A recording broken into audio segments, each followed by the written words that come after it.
Governo decidiu não vender a TAP ao único candidato na corrida à privatização. Germán Efromovich não terá apresentado as garantias bancárias exigidas pelo Estado. Em Conselho de Ministros, a Secretária de Estado, Maria Luísa Albuquerque, garantiu que o Governo mantém a intenção de privatizar a companhia aérea portuguesa, mas admite que vai ser um processo difícil. Terminou o processo de privatização da TAP. O Governo decidiu não vender a companhia aérea portuguesa ao único candidato que apresentou uma proposta vinculativa. A proposta tinha um conjunto de pressupostos relacionados com reforço de capital, pagamento de preço e refinanciamento da empresa e não foram prestadas garantias adequadas nos termos definidos no processo e no próprio caderno de encargos que garantissem ao Governo inequivocamente que o processo seria bem sucedido. A Secretária de Estado do Tesouro não deixou ainda assim de elogiar a proposta de Germán Efromovich para o futuro da TAP. Maria Luísa Albuquerque disse que a estratégia do empresário estava alinhada com o que o Governo definiu e que abriria perspectivas de expansão para a companhia. Em termos financeiros, o Estado iria encaixar 35 milhões de euros, mas a proposta era muito mais abrangente. Numa primeira fase, a Synergy, empresa de Efromovich, ia recapitalizar a empresa em 166 milhões de euros e, numa segunda fase, no espaço de 18 meses, ia injetar mais 150 milhões na TAP, além de assumir a dívida da companhia. Com um ponto final neste processo, o Governo mantém a intenção de vender a companhia aérea portuguesa, embora reconheça que vai ser um processo difícil nesta altura. Mas eu realcei também aqui que será necessário definir uma estratégia para a reabertura deste processo de privatização, escolher adequadamente o momento e definir a estratégia, e da definição cuidada de uma estratégia resultará certamente mais valor para a empresa, o melhor valor que for possível obter. Mas é importante notar que a venda de uma companhia de aviação nas atuais circunstâncias, e isso é visível em muitas companhias na Europa, é sempre um processo difícil, é sempre um processo desafiante. Nós iremos ponderar cuidadosamente a estratégia e, oportunamente, retomaremos o processo, na expectativa, naturalmente, de que o resultado possa vir a ser melhor. Mas isso é algo que só saberemos na altura. Bom, o compromisso de privatização da TAP faz parte do memorando de entendimento. Como tal, nós temos expectativa de que seja possível retomar o processo ainda enquanto o programa se mantém em vigor. Sem data definida para iniciar um novo processo de privatização, a TAP fica nas mãos do Estado, que assume grandes dificuldades na gestão financeira da empresa. A não conclusão com a aceitação de uma proposta deste processo de privatização cria-nos uma dificuldade acrescida. Não era o cenário que desejávamos. O que temos no imediato de fazer é criar um plano de sustentabilidade, estabilizando a tesouraria e criando condições para que se crie o valor imediato do lado da TAP. Depois de semanas de impasse, o Governo volta à estaca zero na privatização da TAP. Resta saber se a decisão do Governo vai prejudicar ou não o processo de privatização da ANA, que será decidida no último Conselho de Ministros deste ano. Germán Efromovich já reagiu ao anúncio do Governo. O empresário sul-americano confessa-se surpreendido com a decisão do Executivo e disse em entrevista ao Económico que o Governo devia reconsiderar porque a oferta era boa. O investidor acrescentou que tinha tudo pronto para cumprir e entregar as garantias bancárias no dia 27, na altura da assinatura do acordo. Efromovich sublinhou que não podia pagar por um negócio antes de saber se o Governo aceitava as condições. O empresário tinha voo marcado para Lisboa para o próximo dia 26, mas já não vem a Portugal. Ainda assim, Efromovich admite, aliás, apresentar outra proposta se o novo processo de privatização avançar a tempo. Já há reações políticas à decisão do Governo sobre a TAP. Carlos Zorrinho diz que a suspensão do processo foi boa para Portugal. Ainda assim, o líder parlamentar do Partido Socialista garantiu que o Governo foi obrigado a recuar depois de um processo de privatização que não foi transparente. Também o líder parlamentar do CDS considerou correta a decisão do Governo de não vender a TAP à empresa de Efromovich. Nuno Magalhães admitiu que a privatização da companhia aérea é mais sensível do ponto de vista dos interesses estratégicos de Portugal. O PSD também defendeu a decisão do Governo, considera que o Executivo acautelou o interesse nacional. O Partido Comunista afirmou também que a não venda da TAP é uma vitória dos trabalhadores. É um dos temas em análise neste Conselho Consultivo pelos comentadores do ETV, Paulo Pinto, Mariana Abrantes de Sousa e Mário Caldeira Dias. A todos agradeço a presença neste Conselho Consultivo. Começo por si, Mariana Abrantes de Sousa. Imperou o bom senso ontem na decisão do Governo? Bom dia, Sandra. Sim, acho que no final de contas foi uma solução, uma resolução esperada e, como se vê, bastante consensual. Não é, no entanto, uma vitória dos trabalhadores, ou quando muito será uma vitória pírrica, porque a questão, o que nós estamos a ver na TAP, e como disse a Secretária de Estado, é um problema para todas as companhias de aviação, é que, e sobretudo na Europa, é que as empresas estão a perder bastante dinheiro. Sobretudo na Europa. Noutros países no mundo até há empresas que estão bastante bem, mas muitas delas, as que estão melhores, são as que já fizeram uma reestruturação muito profunda, porque entretanto também desapareceram algumas linhas aéreas, a TWA, a Panama, etc. E as outras já fizeram uma grande reestruturação dos custos, nomeadamente os custos com pessoal. E neste momento, esta semana, a Ibéria anunciou um novo acordo com os seus pilotos de cortar a remuneração em 50%, que, não sei, parece-me imenso, mas pelo menos é isso que saiu nas notícias. A TAP ainda não fez tanto como precisa de fazer nessa matéria. E, portanto, com uma empresa que continua a ser deficitária, e com todas as outras linhas, com aquela limitação de que o controle tem que estar nas mãos europeias, com todas as outras linhas europeias já casadas e algumas em menage à trois, mas arrumadas, a TAP fica de fora, é a solteirona. Aparece um pretendente que consegue cumprir os requisitos de ser europeu por uma via um bocadinho travessa, e ele, como é o único concorrente, faz uma proposta que dizem que dá um valor à TAP inferior ao passe de um jogador de futebol. Portanto, para nós é um choque. Eu acho que o que se vê nestes comentários aqui é o choque de alguém nos vir dizer: a vossa companhia de bandeira, a vossa joia da coroa, não vale o que vocês pensam.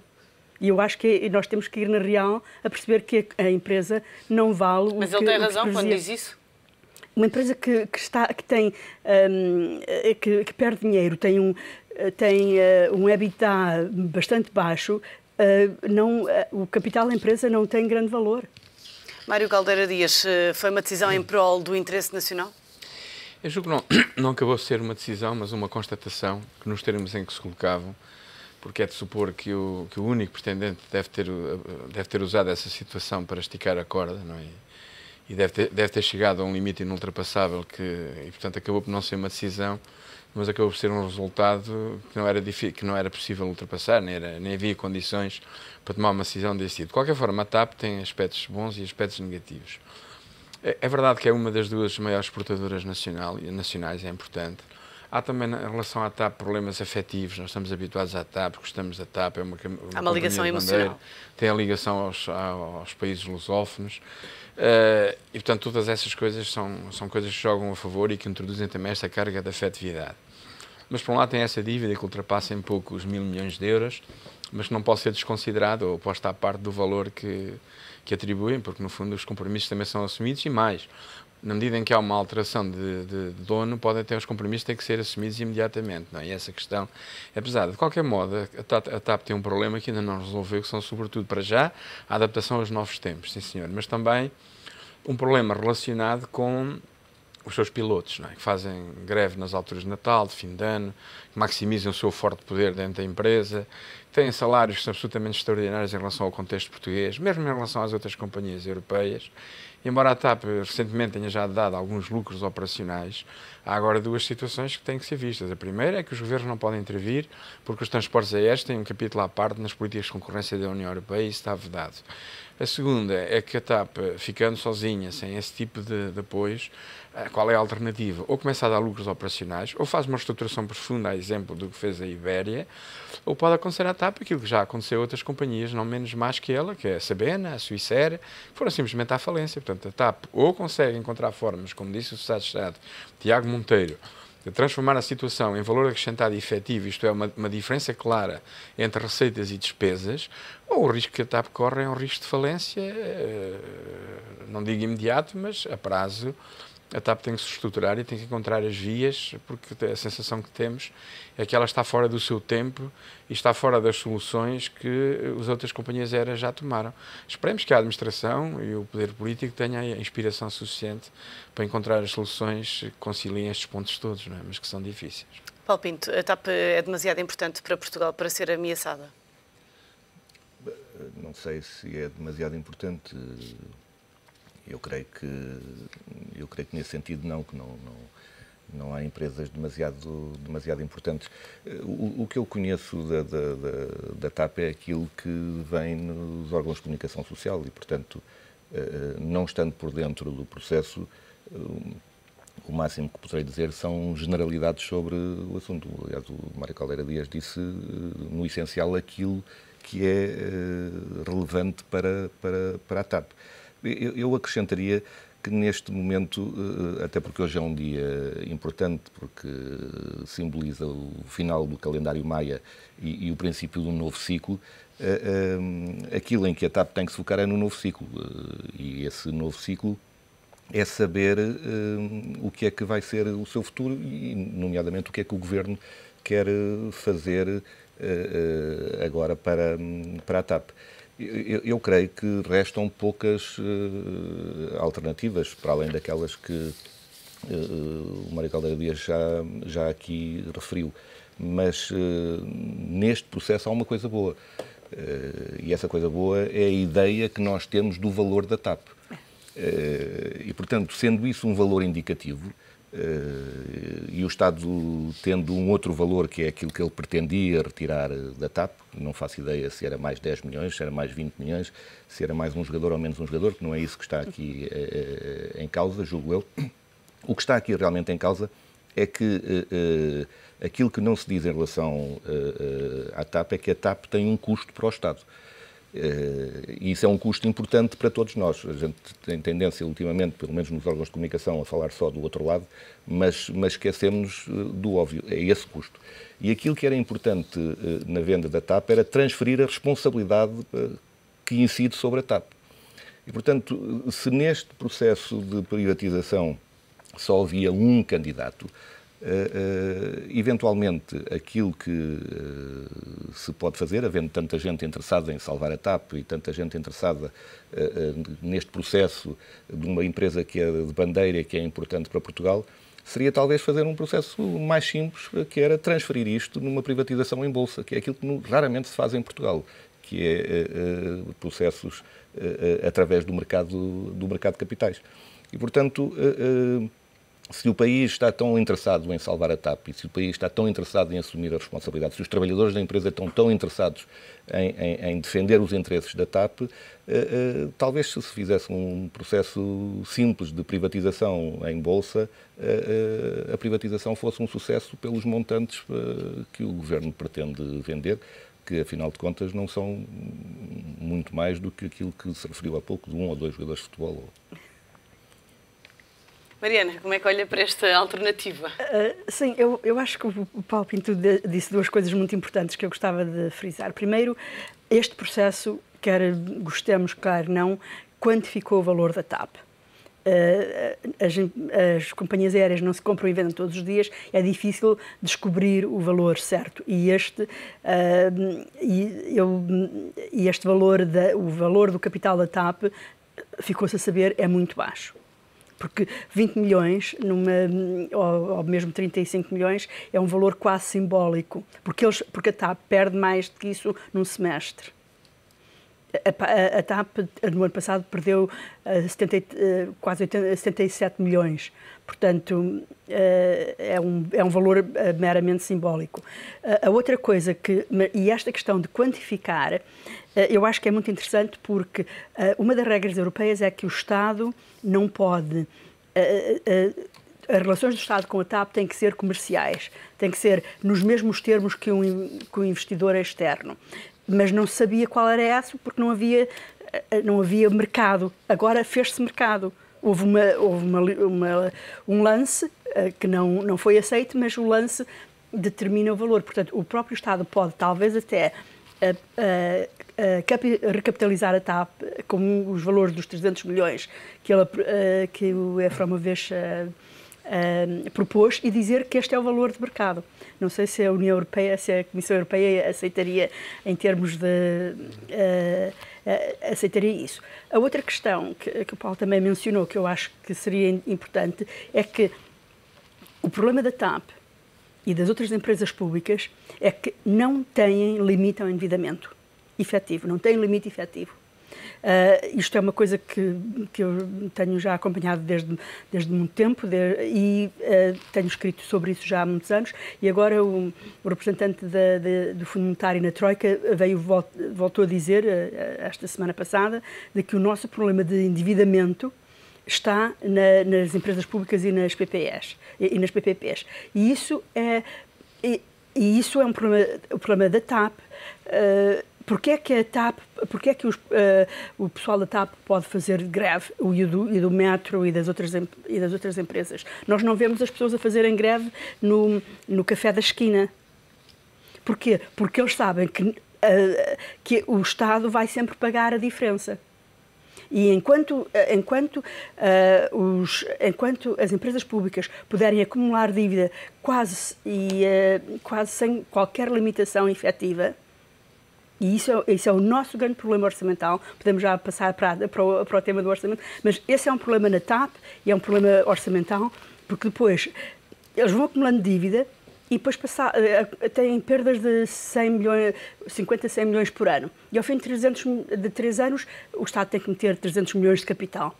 E só vai ao orçamento efetivo nesse ano. Mas o encargo foi-se acumulando e nós não conseguimos dar volta a isso. Se o Secretário de Estado conseguir pôr a TAP e as outras empresas públicas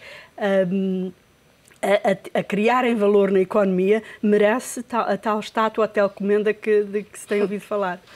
Mário Caldeira Dias. Aliás, o princípio geral que agora se aplica à TAP, como outras companhias, é aquele que se aplica a todas as empresas tidas pelo Estado como acionista. Isto é, apesar do proprietário poder ser o Estado, elas têm que se comportar no mercado como se fosse uma outra empresa qualquer.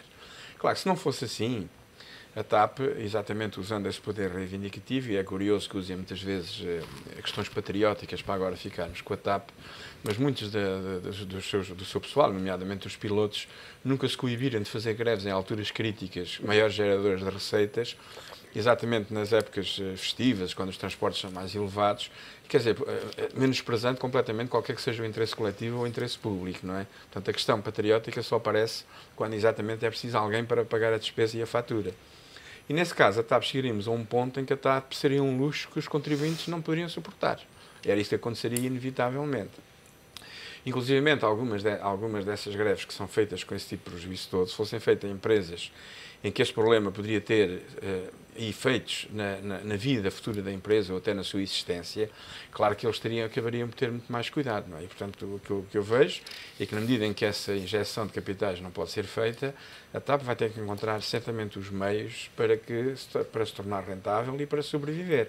Mas é bom que as pessoas e os trabalhadores, sobretudo, tenham consciência que a sobrevivência dos seus empregos depende do grau de moderação das suas próprias reivindicações, porque a democracia pressupõe direitos, é óbvio, toda a gente fala em direitos nestas situações, mas esquecendo também muitas vezes que quer o Estado Social, quer as democracias, pressupõe também uma componente de responsabilização. É preciso que os trabalhadores se responsabilizem por isso. Tem que haver uma altura em que os trabalhadores têm que saber que o futuro da TAP pode depender da sua atitude e do seu comportamento. Isto parece-me essencial, porque tudo tem que ser concluído exatamente sem resultados operacionais. Mesmo quando se fala nos aviões, os aviões não é grande problema, porque sendo em leasing, eles podem ser traduzidos em resultados operacionais. Mas os resultados operacionais têm que existir e têm que ser substanciais, não há outra hipótese. Muito rapidamente, para mudarmos de tema, acha que vai ser possível privatizar a TAP antes de terminar o memorando da Troika? Não é fácil, não é fácil porque, de facto, a TAP a carga da dívida é muito grande, não é? Alguns compradores já podiam ter aparecido, esse processo até agora nunca teve sucesso. Portanto, todo o passado e todo este historial indica que a questão não será uma questão de fácil resolução. Também não parece que o valor da venda seja significativo na medida em que há a tal assunção da dívida. No fundo, a empresa acaba por ser vendida pelo valor que é, mais o somatório da dívida que tem que se assumir. Não parece uma situação fácil, e julgo que mesmo a questão da ANA podia ser reponderada à luz disto, porque o próprio Essa situação pode ser prejudicada por causa da não privatização da TAP, pelo menos para já? A rentabilidade da ANA depende do volume de tráfego, e o volume de tráfego pode estar muito assente, não só na TAP, como nos progressos e no desenvolvimento futuro que a TAP vier a ter, não é? E, portanto, julgo que neste momento os dados que existem para a privatização da ANA são diferentes do que eram aqui há alguns dias, não é? Nessa perspectiva. Vamos olhar também para o Orçamento do Estado de 2013. Paulo Pinto, Cavaco Silva devia ter pedido a fiscalização preventiva do documento?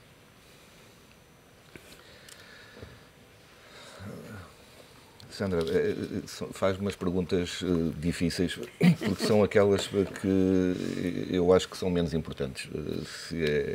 Se é com fiscalização, se é sem fiscalização. Eu gostaria de recordar que o governo belga esteve 28 meses, creio que o Estado belga esteve 28 meses sem governo, e foi quando todos os seus indicadores económicos melhor se comportaram. Eu esta questão do orçamento não a vejo como muito relevante. As balizas estão ali, se vai ser... enfim, já foi aprovado. Se ele tiver que ser controlado ou não controlado, se for para o constitucional ou se não for, se é constitucional, se não é constitucional, eu creio que isto é irrelevante. Continuamos a focar naquilo que não é essencial, não é? É que só podemos dançar, diz o ditado, se houver música, não é? E neste caso, aquilo que é importante para o país, julgo eu, e para todos nós, é saber que não existe dinheiro. E, portanto, se não existe dinheiro, a gente não pode estar a ter reivindicações que são completamente tolas e fora do contexto. Não existe dinheiro. E eu acho que era nisso é que toda a gente se devia focar. Se não existindo dinheiro, o que é preciso fazer para que exista dinheiro? Portanto, com o devido respeito, não sei se isso é relevante, essa questão do Presidente da República. E não havendo dinheiro, é preciso que o orçamento entre em vigor em janeiro de 2013? Sim, mas... sobretudo para cortar mais ainda na despesa, porque se entrássemos em duodécimos, estaríamos a aplicar o orçamento de 2012. E já não seria a primeira vez. Que não seria a primeira vez, já se tem sido feito, e depois o próprio Governo tem mecanismos de cativação de orçamento, etc., para poder contornar isso. Mas o problema, como diz o Paulo, e também eu acho que é o que nós estamos todos a dizer, é que nós temos que cair na real e assumir que Portugal não pode continuar Portugal e as empresas portuguesas não podem continuar a viver fiado. E isso é uma coisa que quando eu ouço as pessoas falarem que vão perder isto e que este benefício, cortar este benefício é inconstitucional e aquela, etc. A pergunta que eu sempre faço, e também nós aqui, nenhum de nós é jurista que eu saiba, mas a pergunta que eu faço é constitucional deixar dívida para os netos e bisnetos? Tem sido constitucional esta acumulação de dívida? Os últimos 5 anos foram constitucionais, ou os últimos 10 ou 15 anos? Uma das questões que está em causa neste momento é a introdução... Corte das pensões. Sim, mas... O corte das pensões está sobretudo nas pensões que são muito elevadas, e há pensões que se fossem sido feitas em contribuição definida, com capitalização, não chegariam a metade do que as pessoas estão a receber, porque de facto aquelas pensões de benefício definido que mais elevadas não ultrapassam em muito qualquer cálculo atuarial do valor dos descontos. Isso quer dizer, isso é uma coisa que qualquer aluno de matemática financeira pode conferir. A maioria das pensões não estão tão pouco relacionadas com os descontos, não é? Fala-se muito disso, de que as pessoas descontaram, mas não tem relação nenhuma com é o benefício definido. Com os descontos, exatamente. Exato. Até porque há pensões sociais. Também em relação a esta matéria, eu julgo que uma questão é se o orçamento é execuível tal como está. Julgo que não, pode ter que haver um orçamento retificativo, porque uma das bases importantes do orçamento é a previsão da taxa de crescimento, e ela não vai ser de menos 1%, vai ser inferior. Mas o Presidente, desta vez, julgo que agiu bastante bem pelo seguinte: se ele fizesse a apreciação preventiva da constitucionalidade, o orçamento tinha não que entrava ser em vigor. Perfeito. E acho que nós precisamos que o orçamento entre em vigor. É importante para o país que entre. Também acho mesmo que depois de uma possível fiscalização sucessiva haja pontos que sejam declarados inconstitucionais. E o Presidente aí deve ser rodeado de parceiros e deve pensar o seguinte, que mesmo que haja a fiscalização sucessiva, que é inevitável, e mesmo que haja pontos que venham a ser declarados inconstitucionais, eles podem ser rearranjados dentro de um orçamento já em funcionamento, não pondo em causa a estrutura e o quadro, e, vamos lá, as opções fundamentais. Até porque a lei prevê que não tenha de haver retroativos num caso desses. Não há retroativos, e aquelas questões que estão em causa, como por exemplo da tributação das pensões, etc., são questões que dentro de um orçamento retificativo ou no próprio orçamento podem ser rearranjadas sem pôr em causa aquilo que é, no fundo, a estrutura e os objetivos. Ou seja, isto foi uma forma do Presidente dar tempo ao Governo para um possível plano B? Não escamoteando a possibilidade de haver algumas inconstitucionalidades. Eu julgo que esta estratégia é aquela que o país precisava e, sinceramente, estou de acordo com essa perspectiva. Não é? Muito obrigada a todos pela vossa presença, pelos vossos comentários neste Conselho Consultivo e desejo-vos a todos um bom Natal.